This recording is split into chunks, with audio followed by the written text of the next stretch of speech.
Oi, gente, boa noite, novamente. A gente vai ter como convidado aqui o Lucas Batista, que é crítico e pesquisador de cinema. Ele é mestre e doutor aqui na ECA, pela Faculdade de Audiovisual, no campo de meios e processos audiovisuais, com um doutorado que chama Espaço e Tempo com Parâmetros de Composição Fílmica. Ele é co-diretor da revista Foco de Cinema e escreve para a revista do Estado da Arte. O Lucas também já deu vários cursos de cinema, um deles que se chama Vanguardas Americanas, Vertentes do Cinema Experimental, e a gente convidou ele porque ele vai poder falar um pouco para a gente sobre o cinema experimental americano, sobre a crítica do cinema experimental americano. Essa sessão que a gente chamou de cinema estrutural tem 3 filmes que estão relacionados com esse conceito da crítica do cinema experimental do P. Adam Sidney, e eu vou passar a palavra para o Lucas só para ele fazer uma pequena explicação para a gente. Se puder falar um pouco, Lucas, o que é essa ideia de cinema estrutural, de onde ela vem e do que se tratam esses filmes que a gente viu agora, um pouquinho sobre qual o contexto que eles foram feitos na década de 60. Passar a palavra para ele, tá? Oi, oi. Obrigado, André. Obrigado pelo convite, inclusive, do Sinusp. Então, como o André falou, o cinema estrutural é um termo que surge no final dos anos 60, um artigo com esse nome, escrito pelo P. Adam Sidney, na revista Film Culture, que era uma revista que cobria e meio que se tornou o principal meio de promoção desse cinema experimental nos Estados Unidos nessa época. E o Sidney, ele era alguém que já no início dos anos, desde o início dos anos 60, ele acompanhava esses filmes. Talvez fosse a pessoa que melhor conhecia esses filmes, que estava sempre vendo os filmes, revendo, escrevendo sobre eles, conhecia os cineastas, entrevistava eles. Então era alguém muito preparado para contextualizar qualquer coisa que aparecesse ali naquele ambiente. Era meio que ele era a pessoa antenada para falar sobre isso. E ele escreve esse texto no final dos anos 60, que o texto é um daqueles textos que fica famoso. Ele começa com uma frase que parece quase que um aviso, assim. Ele diz: de repente surgiu um cinema de estrutura. A primeira fase do texto é essa. E a ideia central do texto é que alguma coisa mudou no cinema experimental nos Estados Unidos nessa segunda metade dos anos 60. E o argumento dele é que a principal vertente daquele cinema era uma vertente basicamente romântica, uma mistura de romantismo e expressionismo, que era uma linhagem que ele vê começando pelo menos com a Maya Deren, nos anos 40, que vai evoluindo, vários cineastas, Kenneth Anger, James Broughton, Gregory Markopoulos, vários outros vão produzir nessa linha. Stan Brakhage, que se torna depois também uma figura central. E para ele, essa é a vertente dominante daquele cinema até ali. E são filmes que vão se tornando cada vez mais complexos também, com o passar dos anos. Até que no meio dos anos 60 acontece por assim dizer, um movimento contrário a esse. Parece uma figura que parece surgir quase que para questionar isso, que é o Andy Warhol. Warhol é alguém que aparece, ele já era um artista conhecido, ali no primeiro filme dele é de 1963, e é quase como que o Warhol chegasse para questionar cada uma das premissas daquela linhagem romântica americana, né? Se alguém como Stan Brakhage dizia que o cineasta deve operar a câmera, deve segurar a câmera na mão, né? Ele deve projetar a subjetividade na imagem, pelo próprio uso da câmera, o Warhol vai simplesmente ligar a câmera e sair fora, deixar a câmera no tripé e ir embora. Se o Brakhage ou outros vão dizer que um filme deve ser composto fotograma a fotograma, o filme deve ser uma expressividade controlada, o Warhol vai ligar a câmera e ir embora e não vai dirigir ninguém. Ele vai simplesmente deixar a película rodar até acabar. Ele quase que inverte cada uma dessas premissas criativas daquele cinema. E o que ele faz com isso, em vez de reforçar o lado subjetivo que todos aqueles cineastas estavam desenvolvendo, ele reforça o lado quase impessoal e mecânico do registro da câmera, da máquina do cinema. E aí, segundo o Sidney, a nova geração de cineastas é meio que influenciada por esses dois movimentos, né? Por um lado, eles têm algo do Brakhage e daquela tradição. Por um lado, tem algo do Warhol. A síntese disso, para ele, são esses filmes, os filmes estruturais. São filmes que têm algo de maquínico, de impessoal, têm um interesse por isso, um gosto por imagem, enquadramentos fixos, por repetições, por padrões, mas também tem um gosto por, vou dizer, o que na linhagem romântica era um interesse por psicologia, por estados subjetivos, nesses filmes se torna muito mais perceptivo. O interesse por modos de percepção, modos quase conceituais de se relacionar com as imagens. Vários desses filmes parece que se colocam como jogos, como experimento de luz, de movimento, de percepção no geral. E o ensaio do Sidney foi muito polêmico. Eu não vou entrar muito em detalhes aqui, porque senão seria só sobre isso a fala. Mas ele propõe, quando ele define o termo, ele diz que tem 4 características principais que definem o filme estrutural. E aí a primeira coisa que aconteceu foi que os cineastas começaram a fazer filmes que não têm essas 4 características. Então, meio que perderia o sentido. Ele fala que o enquadramento fixo é uma delas, o uso de looping ou de repetição é outra, a refotografia da tela também, e o outro é o efeito de flicker. Enfim, os filmes de hoje jogam mais diretamente com isso. Não sei se tem muito mais. Só mencionar que o Kubelka, né, como acho que o André até falou no início, o Kubelka não é um americano, e o filme dele é de 1960, é anterior a isso, mas ele cruzou, o caminho dele se cruzou com os americanos exatamente nesse momento. A primeira vez que o Kubelka conhece esse grupo dos Estados Unidos acho que em 65, quando ele está fazendo um filme dele em 16mm, ele vai para os Estados Unidos finalizar esse filme. E aí ele conhece o Jonas Mekas e o P. Adam Sidney, eles ficam próximos, eles começam a levar o Kubelka para os Estados Unidos, e aí ele vira uma figura importante naquele ambiente. E o Sidney imediatamente percebe, né, reconhece que muita coisa que o Kubelka já estava fazendo na Áustria, no final dos anos 50, é quase que a prefiguração do que muitos desses americanos estavam fazendo. Os americanos que provavelmente não conheciam esses filmes. Antes de passar para a pergunta, eu vou te pedir só para falar um pouquinho sobre o Ernest Guerra e o Michael Snow como artistas nesse contexto. Acho que o Michael Snow é interessante dizer que era um artista visual, né, antes de ir para o cinema. Tem uma trajetória particular nesse sentido, que o Sidney até ressalta, como vários desses artistas, cineastas estruturais, digamos assim, vêm das artes plásticas, do minimalismo, de alguma forma. Michael Snow, acho que poucas artes ele não praticava. Ele era pintor, fotógrafo, cineasta, músico, lançou pelo menos um livro.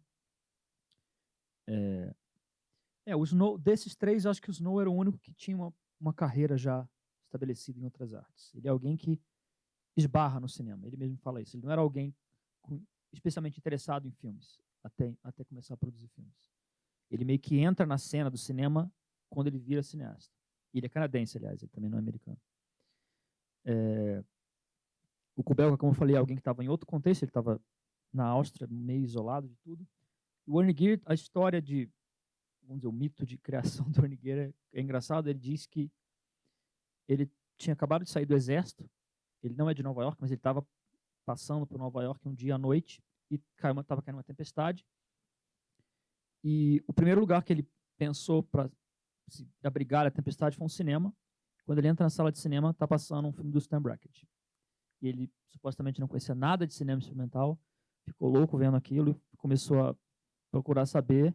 E aí, na época, em Nova York, tinha um espaço chamado Millennium Film Workshop, que era, se não me engano, o diretor ou quem organizava na época era o Ken Jacobs, que é um cineasta que fez filmes estruturais.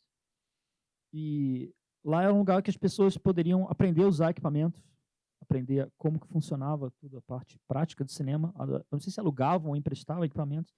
E o Guerra começa a fazer isso. Ele começa a ir lá, aprender a fazer cinema, mexendo, fuçando os equipamentos. E nesse momento. Ele é o mais novo desse grupo. Assim. O Michael Snow, o primeiro filme do Michael Snow é de 64, se não me engano, New York. Eye and Ear Control, eu acho que é 64. O primeiro do Ernie Gear é de 68 já, então ele já surge quando já tinha alguma produção. Alguns filmes estruturais já existiam quando o Ernie Gear entra em cena. E como o André falou também, esse grupo foi muito associado ao minimalismo, né, porque foram contemporâneos, mas vários deles se conheciam também. O Hollis Frampton, por exemplo, ele foi amigo de infância do Frank Stella e do Carl Andre. A fotografia do Wavelength, aquela foto na parede, é capa de acho que um disco do Steve Reich. Então, assim, acho que sobretudo em Nova York as pessoas deviam circular nos mesmos ambientes, devia ficar muito claro para todo mundo que tinha uma sensibilidade em comum também. Enfim. Não, perfeito. Até para dar um contexto para quem não está familiarizado com o cinema experimental, acho que a gente pode já abrir para o debate, para perguntas. Eu vou passar o microfone para vocês.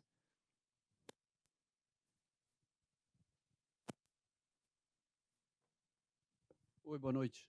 Boa noite. Meu nome é Paulo. Eu queria saber se você sabe da técnica do segundo filme. Porque o que acontece? Você pensa, a gente que gosta de cinema, a gente gosta da técnica, a gente quer saber como foi feito. O que a gente vê? A gente vê que a parede lateral parece que se afasta e o teto parece que se aproxima. Como é que ele consegue esse efeito? Tudo bem que deve ter uma máquina que faz aproximar e afastar a imagem, porque a gente fica vendo sempre pular a imagem, mas, ao mesmo tempo, você tem a sensação de que a parede se afasta, então pode ser um zoom out ou um carrinho para trás, e o teto vem para frente, pode ser um zoom in e um carrinho para frente. Como é que é a técnica do segundo filme? Nem lembro o nome do diretor. É o Serene Velocity do Ernie Gear. Então, o que ele fez é o seguinte, ele pega uma lente longa, né, uma lente bastante fechada, fixa a posição da câmera no corredor, e o que ele considera a lente como se fosse uma escala. Imagina uma régua. O primeiro enquadramento do filme é exatamente no meio dessa régua. Ele fecha o zoom até o meio daquela escala. E ele passa a alternar sempre com o mesmo número de fotogramas. Se não me engano, são 5 fotogramas por enquadramento. A marcação para lá do centro, ele alterna com a marcação para cá do centro. Uma para frente, uma para trás. Ele fica alternando. Ele vai aumentando o intervalo conforme avança o filme. A câmera não se move, a câmera fica parada, o que se move é a distância focal. E aí os efeitos que...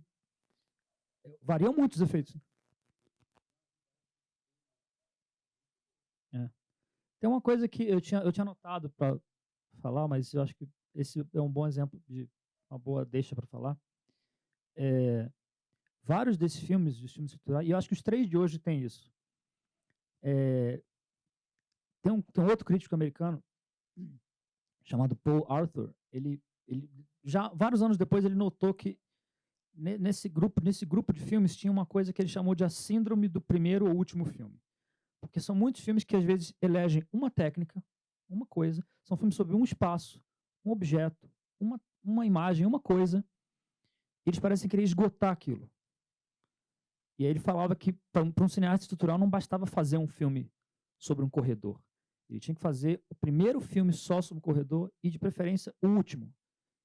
Que ele vai fazer tudo o que tem para fazer com aquela técnica no corredor. Ele vai incluir todas as variantes, todo o espectro de efeitos ele quer incluir ali. No caso do filme, o primeiro filme, o Arnold Heiner, do Kubelka, ele pega 4 elementos, né? Um fotograma preto, um fotograma branco, ruído e silêncio. Ele vai brincando. Quais combinações eu tenho aqui? Eu posso ter tela branca contínua e ruído contínuo.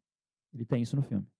Posso ter tela branca contínua e silêncio. Ele tem todas. Ele vai fazendo uma coisa permutativa e vendo que tipo de padrões ele pode criar no filme para jogar com isso, para explorar. Então, no caso do Kubelka, todas essas combinações estão no filme. Os extremos, por assim dizer. Continuidade e alternância. Qual é o máximo o mínimo de mudança que você tem no filme? É você repetir o fotograma branco, ou o preto, ou o silêncio, por várias vezes. Isso é o máximo de continuidade que você tem ali. Qual é o máximo de alternância? Um fotograma preto, um fotograma branco. Um preto, um branco. E também tem isso. Ele vai fazendo vários desses padrões. No caso do Ernie Gear, ele organiza desse jeito, de modo que ele vai ter todas as distâncias. No início do filme parece que a imagem está só vibrando assim. Aos poucos, aí em determinado momento você começa a perceber melhor aqueles quadrados, quer dizer, não são quadrados, são as linhas de luz e de sombra no corredor, começam a aparecer quadrados que piscam. E aí no início não tem tanto isso. E aí depois, entende? Cada parte do filme vai lidar com um aspecto daquele padrão. O wavelength do Michael Snow, ele tem o formato geral, né, do zoom, mas dentro do zoom tem uma série de coisas que ele faz. Ele quer tudo dentro do zoom. O que dá para ter dentro do zoom? Dá para ter uma cena? Dá, então bota uma cena ali. Tem a mulher com a estante e tal, liga o rádio. Dá para não ter uma cena? Dá. Então vamos ver o que dá para fazer. Ele tem filtro, muda a cor, muda do dia para a noite, com corte às vezes. Dá para ter um som completamente diferente daqueles que são ali? Dá. Então bota essa onda, esse ruído sintetizado. Tem vários filmes estruturais que têm isso. Eles têm uma voracidade de... É isso que ele falou, né? Ele quer encerrar. Qualquer filme de corredor agora é uma citação ao Cine Velocity, porque desse tipo, todos os efeitos estão ali. Eu não sei se eu vou fazer uma pergunta. Tô meio consternado assim, com os filmes. Quero fazer um comentário também com base no que você falou, que eu tô pensando agora, né? Tipo, essa tensão no interior do cinema estrutural, mencionada por você, sobre uma vertente do Steinbeck e de outra do Warhol, uma focada nesse aspecto da criação subjetiva, expansiva, aglutinadora, etc., e o outro numa total indiferença, assim, né? Isso, para mim, cai numa tensão na arte americana, mas também na história das vanguardas, né? Que tem a ver com, bom, um polo expressivista, expressionista, sei lá, que também tinha essa ideia de colonizar todos os eixos do quadro, por exemplo, né? Encarnar o dripping na pintura e transcender a gestualidade pura, etc. Notadamente na arte do Pollock. E depois o que vem depois, né? Enfim, trata-se precisamente de explorar, então, essa verve do impessoal. E eu fico pensando que, nessa passagem dos anos 50 para os anos 60, a impessoalidade e o enfoque em processos de repetição, ele tem uma importância particular, porque é uma forma de você sair, de certa forma, assim, do primado da consciência. Esse eixo que vem desde do começo do século nas filosofias ali, tipo a fenomenologia, etc., que foca nessa relação do sujeito com o objeto em termos de consciência, de intencionalidade. Ao focar nessa repetição, você cria uma espécie de síntese que não é fruto de nenhuma consciência. É quase que aquilo que passa às costas da consciência, no exterior dela, né? E por isso mesmo cai nessa armadilha que você falou do esgotamento dos campos de possíveis de uma arte, né? Quer dizer, a arte ela se insere, então, nesse panorama de que, bem, as vanguardas postularam que a arte vai até aqui. Ela faz isso, o discurso vai até ali, mas como ele se dá, né? E vendo esses filmes, eu fiquei um pouco com essa pulguinha. Tipo, parece que eles estão impondo ao cinema, mas, enfim, a todas as linguagens audiovisuais, uma espécie de horizonte de exploração do que dá, na real, né? Portanto, a arte como uma condição reflexiva mesmo, né? Ela não é o espaço da mera contemplação, ela não é o espaço da... Enfim, é aquilo que... Vamos explorar as tensões desse campo de possíveis que as vanguardas colocaram, né? E para tentar delas extrair alguma coisa, assim, né? E eu não sei como é que você pensa atualmente essa condição do cinema, tipo, digamos, tudo já foi feito, o Sleep do Warhol encerrou a brincadeira, digamos, né? O que sobrou? Você acha que tipo dá para tangenciar ainda essa condição reflexiva do cineasta para tentar explorar o que não foi feito, ou no limite o interesse se desloca para outro cenário? Enfim, não sei, eu fiquei pensando nessas coisas aí. Não, vários bons comentários você fez. Na verdade, assim, algumas coisas que você falou foram discutidas por essa crítica. Na verdade, eu acho que você pegou justamente os pontos que foram mais polêmicos em volta dos filmes estruturais. Porque, assim, uma coisa que o Sidney, o texto do Sidney, ele não vem sozinho do nada. Ele faz parte de uma tese que ele vai construindo, e depois ele publica como um livro, chamado Visionary Film. E a defesa que ele faz é que essa linhagem principal do cinema experimental americano, e que inclusive coloca os filmes estruturais ligados ao Brakhage, apesar de ter alguma tensão, para ele é uma espécie de romantismo. Ele chama de linhagem visionária. E anos mais tarde ele vai relacionar com Emerson, Ralph Waldo Emerson.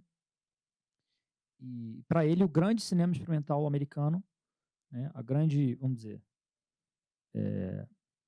a linha mestra desse cinema está ligado a isso.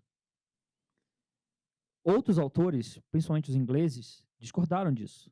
Se você pegar autores ingleses que defenderam e se interessaram por esses filmes, Peter Guidall, Malcolm LeGrice, eles discordam radicalmente. Eles pegam toda essa parte visionária, meio romântica, eles querem tirar isso, eles querem só o materialismo da coisa. Eles querem secularizar essa linhagem do Sidney. Isso, sim, nessa época era só polêmica, eles não tinha quase diálogo entre os dois grupos, era só discordância, alfinetada. Então, tem um debate entre o Sidney e o LeGrice no Millennium Film Journal. São duas pessoas falando, cada uma pessoa, um fala, depois o outro fala, mas não tem conversa, assim, sabe? Eu acho interessante você perguntar o que eu acho hoje do cinema experimental depois disso, porque esses filmes têm 50 anos. Esses cineastas fizeram coisas depois.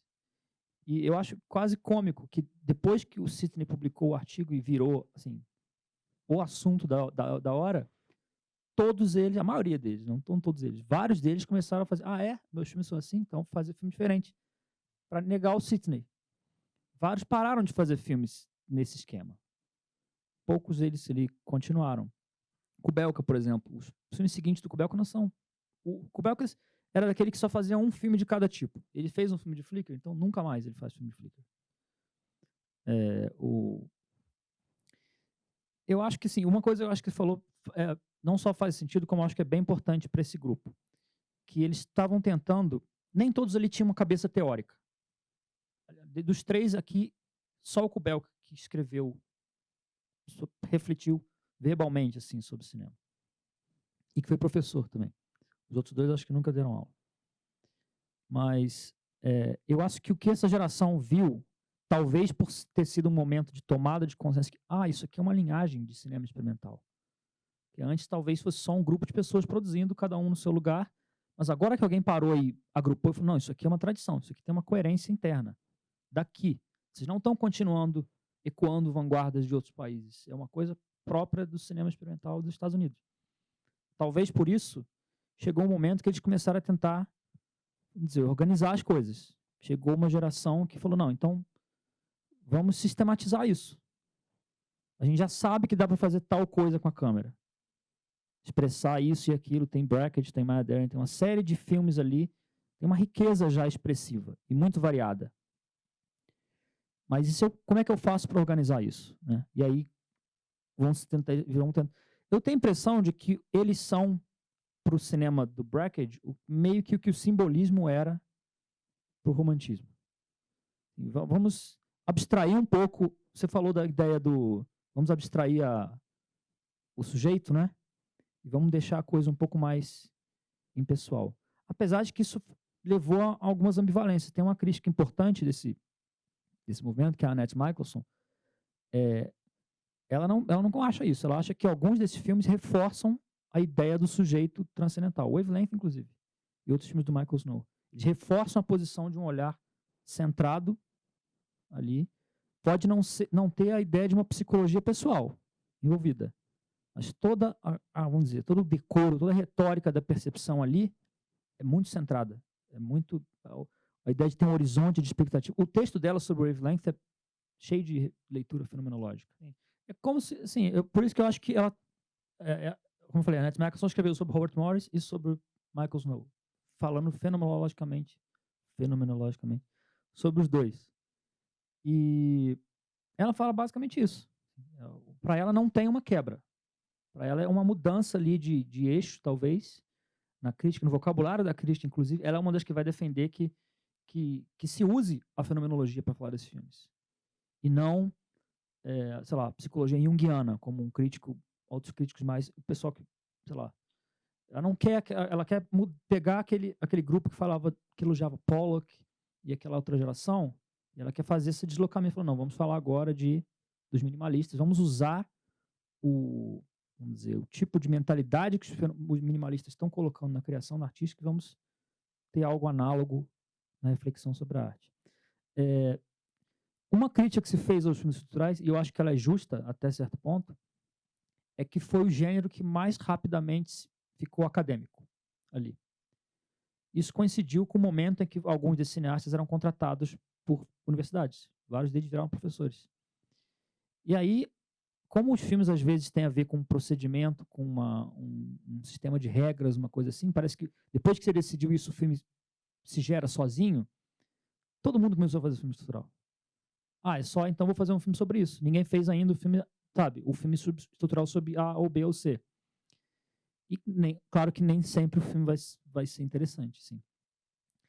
E aí, para mim, a melhor imagem disso é como se, assim, para quem estava acompanhando isso na época, se você lê os textos, assim, a recepção dos filmes e tal, a impressão que você tem é que eles estão preenchendo a tabela periódica dos filmes estruturais. Assim, já tem o Flickr assim.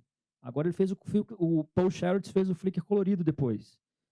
Aí o Michael Snow fez o zoom na sala. Depois o Werner Gear fez o outro tipo de movimento no mesmo eixo.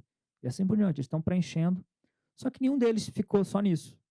O Werner Gear, nenhum filme dele, o Cine Velocity, eu acho um filme meio incomum nessa época do Gear. Se você vê os outros filmes do Gear, não são assim.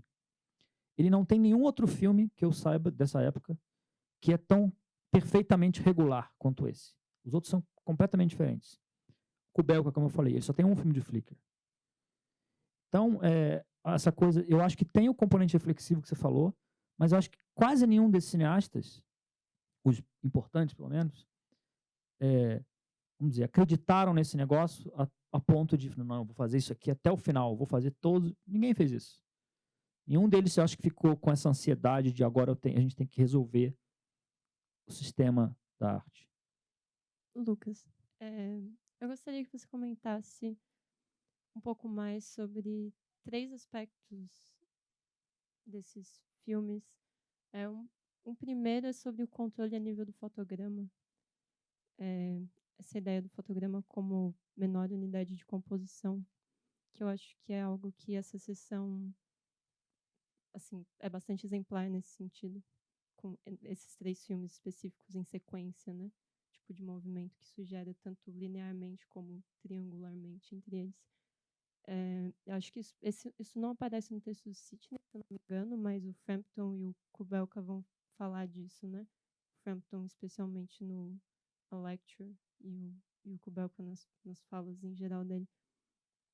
Porque eu me pergunto, às vezes parece que isso foge um pouco de uma certa historiografia assim, na teoria sobre cinema, como se você pulasse do plano como menor unidade de composição para, sei lá, o pixel, e não passasse pela coisa do fotograma. Em algumas falas parece que isso não fica colocado, e me interessa um pouco esse problema. O segundo ponto, o segundo aspecto diz respeito ao fato de que essa sequência de filmes a gente tem algo que parece que parte do maior achatamento, né, da película, do filme do Kubeilka, e depois a gente tem, tipo, esse movimento e depois isso, né, supostamente no Snow. Então, essa passagem, que é como se a gente estivesse com a película e depois meio que dentro da câmera, obscura, aquela sensação de movimento, e depois junto com a câmera atravessando, né, o espaço. E o terceiro ponto é sobre a representação da consciência, que eu acho que você começou a introduzir de alguma forma falando da Annette Michelson, né? E que tem a ver com o argumento central do Sidney também, né? A representação da consciência em toda essa linhagem e como isso se dá especificamente no cinema estrutural. Aí eu acho que tem a ver com tanto a interpretação da Annette Michelson como a do Sidney. É isso. Eu vou responder. Você pode me lembrar depois, só porque eu não... Você falou... a primeira que você perguntou foi do fotograma, certo? Tá. Eu não sei se é melhor responder os 3 separados ou se tentar juntar. Peraí. Tá, então peraí. Vou tentar misturar, que se faltar alguma coisa depois você me avisa. Tem já que você citou a Annette Michelson, em 71, ela ainda escrevia numa revista chamada Art Forum, que é uma revista de arte importante, e ela que convenceu o dono da revista ela deixar ela editar um número sobre cinema experimental. E ela fez uma edição basicamente sobre cinema estrutural. E ela mesma conta que quando ela estava procurando, pensando qual vai ser a capa dessa edição, como é que eu vou ilustrar isso? E aí o Noel Carroll chegou para ela, bota um fotograma vazio. Aí ela falou, legal, mas de quem? Qual fotograma vazio? Todos esses cineastas fizeram algum filme que em algum momento tem um fotograma preenchido por uma única cor. Foi quando que ela teve um insight, falou, nossa, isso é um motivo recorrente nesses filmes. Esses filmes chegam por diferentes caminhos a essa ideia dessa tela que bloqueia o olhar, né? E que, vamos dizer, enfatiza a tela, o espaço ali quadrado, no caso deles, né, 16 milímetros, esse espaço achatado. E depois eu vou falar a questão do controle ao nível do fotograma da composição. Mas eu acho que isso, o filme do Kubelka é um caso, os filmes de Flickr, na verdade, são casos limite disso. É o filme que só vai lidar com esse plano, esse nível da composição. Nunca tem profundidade, de fato, no filme de Flickr. Apesar de que, se você vê alguns dos filmes do Paul Scherritz e até o do Flickr, do Tony Conrad, tem sugestões de profundidade de tela, de volume na tela, pelo Flickr. Eles estão interessados nisso. Mas, enfim, isso seria outra coisa. Mas eu acho que, para mim, o filme do Michael Snow talvez é quase a súmula disso, né? Ele está o tempo inteiro lidando com esses dois extremos. Já que a gente está na USP, a gente pode inclusive usar opacidade e transparência, se a gente quiser. O Wavelength é um filme que está o tempo inteiro jogando o espaço no filme. Ele está quase provando que o espaço no cinema não é uma dessas coisas. Ele é um espectro de possibilidades. Basta ele mexer um pouquinho em alguma coisa que você tem um espaço transparente. E você pode reforçar essa transparência, essa profundidade com som direto, por exemplo. E você pode distorcer um pouco. Se você mudar a luminosidade, enfim, o diafragma, ou colocar um filtro na imagem, de repente aquele espaço muda. Se ele coloca alguns filtros, a imagem fica... as paredes ali do... enfim, tem níveis de profundidade ali. Às vezes você vê só a silhueta do apartamento e fica um preto achatado ali. E tem, claro, os momentos em que ele tem um fotograma totalmente coberto por uma cor. E são vários filmes que fazem isso. Isso é o que já tinha... Eu acho que quem introduz isso na linhagem visionária ali é o Brakhage. Não são os estruturais. O Brakhage já é um cineasta que começa a introduzir muito isso, com uma função muitas vezes rítmica nos filmes dele. Em momentos, situações em que ele poderia, vamos dizer assim, cortar direto, ele não faz isso. Ele coloca ou um fotograma ou um período de fotogramas de uma cor. E você percebe, tem aquele flash, sei lá, vermelho numa cena, às vezes, durante o filme do Brakhage. Eu acho que essa ideia do controle ao nível do fotograma, ela tem a ver, em parte, com o lado Brakhage, que é o lado... O cineasta deve controlar. A obra deve ser um objeto que você criou. É assim, a projeção da sua consciência, da sua subjetividade, o que for, está ali. Se o mínimo que você pode controlar é um fotograma, então você tem que controlar até o fotograma. Por isso que o escândalo do Warhol nem operar a câmera. Como assim ele não opera a câmera? Como assim ele não edita o filme? Como assim ele delega tudo para outras pessoas? O cinema experimental é quase o contrário disso. Quem operou a câmera no Search and Velocity? O Warren Gear. Quem editou o filme? O Warren Gear. Então, por um lado tem isso, tem esse aspecto, vamos dizer, do contexto de produção. Mas, por outro lado, eu acho que tem um interesse muito rítmico nesses filmes. Eles não estão interessados só no ritmo, no nível do plano, vamos dizer assim, o macro-ritmo. Eles percebem e falam, mas espera aí, se eu posso lidar com a coisa nesse nível, se tem micro-ritmos que eu posso jogar, eu vou jogar com isso. E aí tem a pergunta que ele tinha feito. Se tem uma possibilidade, tem que jogar com ela. Então, eu acho que essa coisa do fotograma foi tendo a percepção cada vez maior de que isso é algo controlável, interessante, produtivo, e aí já era. Se alguém descobriu... O Sidney fala, o argumento, a sugestão que o Sidney dá é que eles pegaram isso do Robert Breer. Robert Breer é um animador, alguém que fazia basicamente animações frame a frame. Ele desenhava cada fotograma e tal. Mas eu acho que ele, assim como o Kubelka, ele estava meio à parte. Ele morava na França, eu acho, nessa época. Desculpa, qual foi a terceira pergunta? Eu esqueci a terceira. Ah, verdade, tá. Então, eu acho que isso, mais ou menos... Desculpa, qual é o seu nome? Leonardo. Eu acho que o comentário do Leonardo, assim, só para talvez nem todo mundo que conheça ou tenha ouvido falar do Sidney, talvez recapitular meio rápido qual é o Sidney conta toda uma história de como se chegou nos filmes estruturais. Como eu falei, para ele essa linhagem começa com a Maya Deren.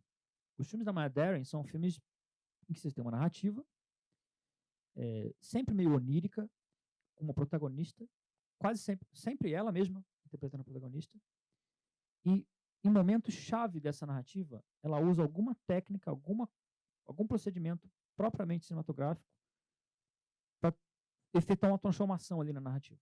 É como se um momento de virada daquela história precisasse ter um momento de virada na forma do filme. E aí esses filmes ele chama de filmes de transe. É o primeiro gênero que ele reconhece nessa vanguarda. E aí vários cineastas vão fazer filmes de transe. Kenneth Anger, aqueles que eu falei já, James Broughton, Mark Coppola, Brackett começa fazendo filmes assim. E aí, aos poucos, vão surgindo meio que desdobramentos ou mudanças nisso. Uma mudança que ele fala é que o próprio Brackett efetua. O Brackett, em vez de fazer um filme que ele tem um protagonista em frente à câmera, e a narrativa é basicamente acompanhar esse protagonista, ele começa a fazer filmes em que não tem uma pessoa em frente à câmera. O protagonista é ele atrás da câmera. Aí o Sidney chama isso de filme lírico.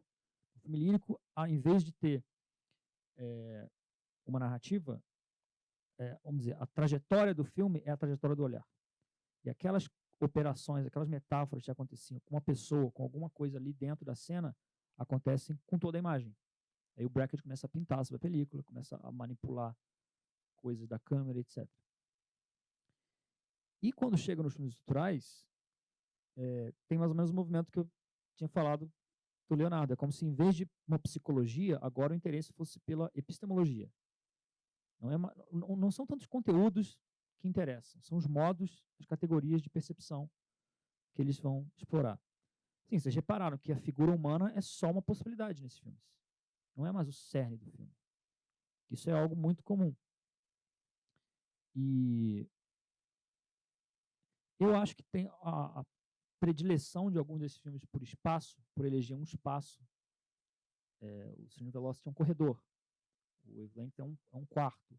Outros filmes do Michael Snow tem um filme que é sobre se passa uma sala de aula. Eu acho que o Ornegui tem vários filmes em quartos. Eu acho que em vários desses filmes é como se eles estivessem procurando uma metáfora da consciência. Se o movimento que eles querem criar ou registrar é o movimento da percepção, eles querem um análogo disso no mundo. Já que eles vão filmar, então a própria ideia da câmera obscura. A imagem da consciência como um palco, como um cômodo, um espaço, é antiga. É a coisa da filosofia, se não me engano, os empiristas ingleses escreviam muito sobre isso.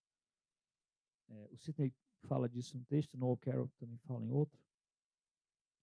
E eu tenho a impressão de que vários desses filmes, quando eles elegem um espaço, uma técnica, etc., eles estão procurando uma coisa, um modo, um aspecto ali para explorar a fundo. Eu acho que não é casual esses espaços. Eu acho que tem que ser num corredor, o Cine Velocity. O corredor é análogo à escala do zoom. Não dá para ter, não dá para fazer o Cine Velocity no loft do Wavelength.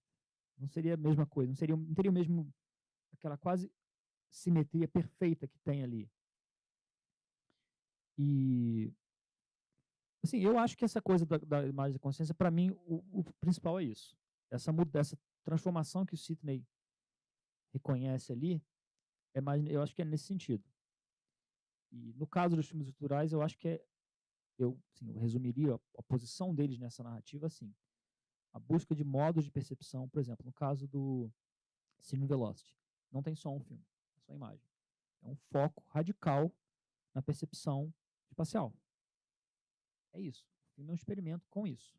Então, o modo de percepção que ele está, vamos dizer, instigando é meio que só esse. Outros filmes vão jogar com mais. O Wavelength, por exemplo, já tem a dimensão sonora. Você conhece o Hollis Frampton, tem coisas quase conceituais no Frampton. Tem um lado de jogo verbal, às vezes, no filme. Nem todos os filmes têm palavra. Nem todos estão ativando essa parte da consciência. Então, acho que esse lado de se concentrar num espaço, numa técnica, numa coisa, tem a ver com isso. Eu acho que essa exaustividade que ele colocou também tem a ver com a consciência. Já que eles não vão lidar com a consciência deles individualmente, então vamos lidar com todos os modos de consciência possível. Eu acho que assim, ver vários filmes estruturais é ver como se fosse uma jornada por vários modos de percepção. Assim. Aquele dilema da Annette Michelson sobre o quadro vazio, eu lembrei que o Frampton fala algo assim, né? Um pouco na esteira de uma fala do John Cage. O mínimo que você pode fazer é nada. Enfim, que é o Zen for Film, né? É isso. É o grau zero da coisa. E isso acho que tem a ver. O Frampton é um bom exemplo disso, de alguém que pensava muito claramente, assim, vamos racionalizar essa história. Ele falava muito assim, em outros termos, né, que a história do cinema ela não foi feita na ordem certa. Vamos fazer agora na ordem do zero. Vamos começar do zero. Qual o mínimo? É esse. Então faz um filme com o mínimo. Depois o próximo, que é esse. Então há de brincadeira nisso. Mas se você olhar o panorama histórico assim, é uma postura, eu acho uma postura interessante. Então, uma postura que, o que eu vou dizer? Inclusive, eu acho mais interessante por ter durado pouco tempo. Porque foi uma coisa que, se você olha, ouve de cara assim, esse discurso, você pensa, nossa, acabou, como falou. Acabou a arte, agora é só fazer isso. E não foi o que aconteceu. Poucos anos depois, eles estavam fazendo um filme diferente, enfim, acho que ficou mais a força da proposta, entendeu? Serviu para instigar a criatividade deles por algum momento. Não serviu como um argumento teórico, científico. Que é comum, na verdade, né, em história da arte. A maioria das proposições de artistas essa é a função delas. É quase um mito temporário ali. Então, Lucas, me veio agora na mente, assim, uma espécie de comparação entre esse movimento mais a partir dos anos 60, né, de sistema estruturalista, com as vanguardas europeias dos anos 20, 10, 20 ali, que também jogavam com essa, não exatamente com a ideia de fotograma vazio, mas de preencher o plano com algo que não seja exatamente uma imagem do real filmada, né? Que é uma coisa que pendia muito para animação, muitas vezes, né? Um jogo com a pintura também, que também era um movimento ali na pintura de jogar, enfim, com valores de preto e branco, com a tela vazia, né? E eu queria escutar de ti mesmo, assim, como principalmente as diferenças técnicas ressignificam esses movimentos, essas intervenções, digamos assim, em cada época, né? Porque o que é fazer um filme com som de ruído, que se torna quase percursivo, como o Arnulf Rainer, né?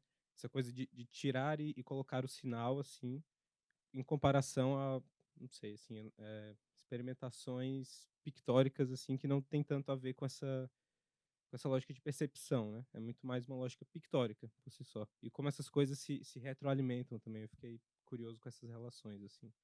E também fiquei um pouco curioso com relação a o quanto uma possibilidade técnica que surge ali nos anos 60 de pessoalizar a construção fílmica, né, que você falou de uma pessoa só poder centralizar a montagem, a produção, a direção, a rodagem, né, permite que esses filmes se tornem exatamente mais constantes, digamos assim, né? Porque a lógica de produção dessa vanguarda que eu citei na França era outra, né?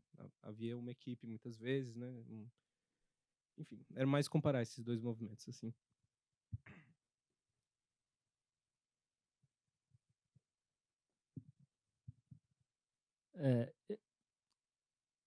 Assim, eu não sei até que... eu acho que uma coisa é certa, o 16mm é fundamental para esse cinema existir. Os filmes por exemplo, você está pensando nos filmes do Hans Richter, Peking Eglin, Walter Hutman, aquelas animações abstratas, pintadas. Todos eles eram pintores, aliás. Então, esse tema de artistas que vão para o cinema já estava ali. Mas eles estavam trabalhando com 35mm. E, vamos dizer, não sei se não exatamente as condições de produção, mas eles estavam menos distantes do formato industrial do que eles. 16mm era um formato que não foi feito para você usar industrialmente.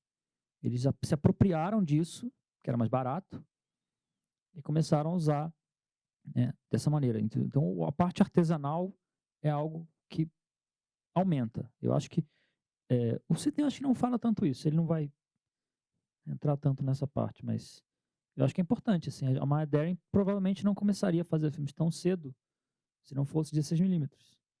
Ela não era ninguém na época, no início. Assim. Ela não era uma artista como o Hans. O Hans Richter já era o pintor, já estava no círculo ali, ele conhecia os dadaístas, etc. Mas, sei lá, o Kubelka, por exemplo, não era ninguém também. Se não fosse 16mm,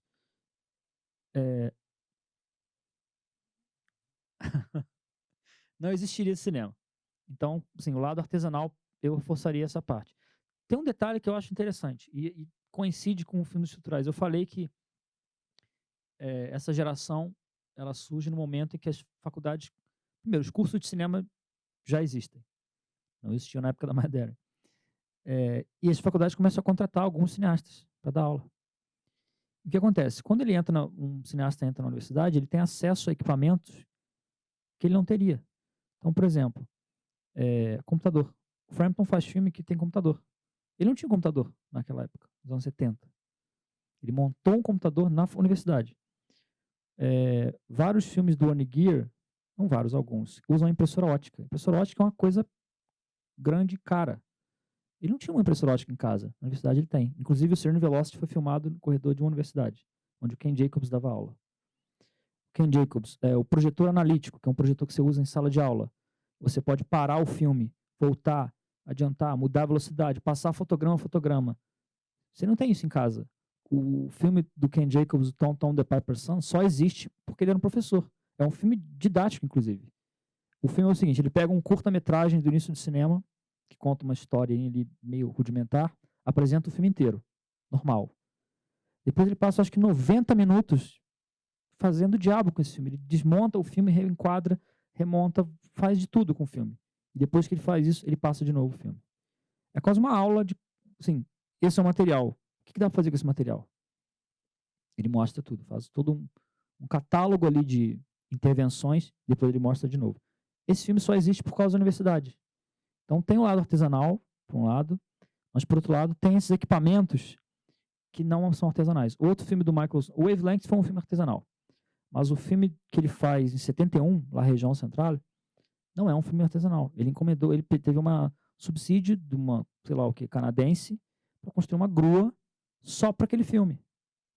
Para fincar no alto de uma montanha, para ir de helicóptero no alto de uma montanha, fincar a grua lá e fazer um filme de 3 horas. Então, assim, teve dinheiro de fora para fazer esse filme. Esse caso é difícil. Então, tem vários casos, assim, meio que isolados, que tem esse detalhe. Que eu acho que não é... Acho que é relevante esse ponto. Porque... Assim, em princípio, as duas coisas seriam contraditórias, mas eu não acho que são, por causa do contexto ali. E eu acho que, assim, além do som é uma coisa óbvia. O Hans Richter não tinha som, ele não tinha como explorar essa parte. Eu tenho a impressão de que vários dos filmes estruturais, eles evitam até onde eles podem animação. É raro ver uma animação estrutural. O Frampton, inclusive, o Frampton é um dos poucos, talvez o único que fale abertamente. Eu não me interesso por cinema animado. Ele quer o jogo com a realidade fotografada. Se ele vai abstrair a graça da coisa, ou a graça é abstrair a realidade fotográfica, não a animação direta. Não tem, é como se não tivesse a atenção que ele quer. Entende? Eu acho que isso é algo muito recorrente nos filmes estruturais. Eles querem o jogo, por mais que eles não vão fazer filmes que estão com os dois pés ali no realismo, por assim dizer, eles querem atenção com isso, eles querem jogar com aquilo. Se você faz um filme animado, uma animação, isso cai por terra. Não tem mais, acabou, não entra em jogo. E eu acho que isso não é só dos cineastas, não. O Sidney também se interessa muito pouco por animação. Inclusive, ele fala que para ele a animação não é um gênero, é só uma técnica. O que eu acho que faz sentido até. Mas, enfim, não sei se respondi o que você falou.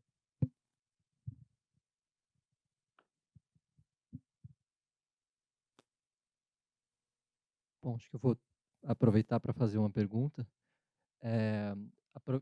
Em relação até a algumas coisas que você já respondeu, e aproveitando o ensejo do nome da sessão e digamos, que deu ponto de partida para selecionar esses filmes nessa ordem, queria te perguntar sobre a relação entre crítica e realização no cinema. Porque acho que existe um dos casos mais notórios que se conta à torta direito, é aquele caso do texto do Ismael Xavier que inspirou o Eduardo Coutinho a fazer o Jogo de Cena, por exemplo. Então, uma relação muito produtiva entre crítica e realização. Oi? O próprio termo Jogo de Cena, né? E eu queria te perguntar, até pelo caso que você falou dos cineastas negando o que o Sidney disse, de alguma forma fazendo filmes que fazem justamente o contrário, pelos manifestos e artigos que saíram em contrário ao artigo dele, o próprio pessoal, um sujeito da Fluxus Filme fez um artigo, né? Eu queria te perguntar sobre a utilidade desse conceito, teoricamente, de cinema estrutural, e as consequências positivas ou negativas desse conceito para o cinema daquela época, se quiser colocar nesses termos ou não, se quiser colocar só o que cunhar esse termo, escrever um artigo desse tipo, teve como resultado no contexto cinematográfico da época e talvez para as pesquisas teóricas hoje. Eu não sei, talvez alguns de vocês aqui saibam, mas em 2015, no Rio, teve uma mostra chamada Cinema Estrutural, na Caixa Cultural. E o catálogo dessa mostra, eu sei que tem na biblioteca da ECA. Eles traduziram uma série de textos em volta disso. Tem o texto do Sidney traduzido, tem a resposta do Maciunas. A resposta do Maciunas, inclusive, não é nenhum texto, é uma tabela dizendo o que o Sidney não colocou. Aí ele faz uma série de coisas. E aí tem um dos curadores, o Theo Duarte, o texto dele é quase uma resposta à sua pergunta. Assim, revendo o filme estrutural. Vamos rever esse conceito. E de lá para cá, o que a gente pode falar? Quais os ganhos, o que já se falou, etc. Ele não tem como lidar com tudo, porque é muita coisa. Foi o artigo do Sidney que mais gerou resposta. A bibliografia em volta desse texto é ridícula, comparada dos outros. Assim. Outros, parece que ele nem escreveu sobre filme lírico, se você comparar. Mas... e teve polêmica com todos os aspectos do texto. Primeiro, o termo estrutural. Alguém falou estruturalista, por você acho que falou. Essa diferença estrutural e estruturalismo gerou polêmica. Porque muita gente achou que ele estava adaptando, que era um aspecto do estruturalismo. Né? Lévi-Strauss e outros autores. E o Sidney falou, não tem nada a ver com isso. Ele falou, se eu soubesse, eu não teria usado a palavra estrutural, porque não tem nada a ver com esse termo. Ele não sabia que o termo estruturalismo ia explodir logo depois, nos Estados Unidos. Então, o nome gerou polêmica, a escolha dos cineastas gerou polêmica, o Maciunas, o texto dele ia falar, você esqueceu de falar de fulano, você não falou do fluxo, você não falou disso, daquilo. Então, por todos os lados, o que eu falei antes, a definição, tem 4 técnicas do filme estrutural. Não tem mais. Então, assim, eu acho que a força do texto, o valor, para mim o importante é o seguinte, mesmo todo mundo criticando o texto, ele é incontornável, até hoje. Ninguém vai falar desses filmes nunca mais sem citar esse texto. Esse texto virou incontornável. Por quê? Eu acho que porque, como eu falei, o Sidney era uma figura única, ele tinha uma posição única naquele contexto. Ele conhecia melhor que ninguém aquela tradição. Ele viu e reviu os filmes mais do que ninguém. Ele conhecia os cineastas pessoalmente. Acho que no meio dos anos 60 ele teve que ir para a Europa para uma viagem para divulgar o cinema americano lá.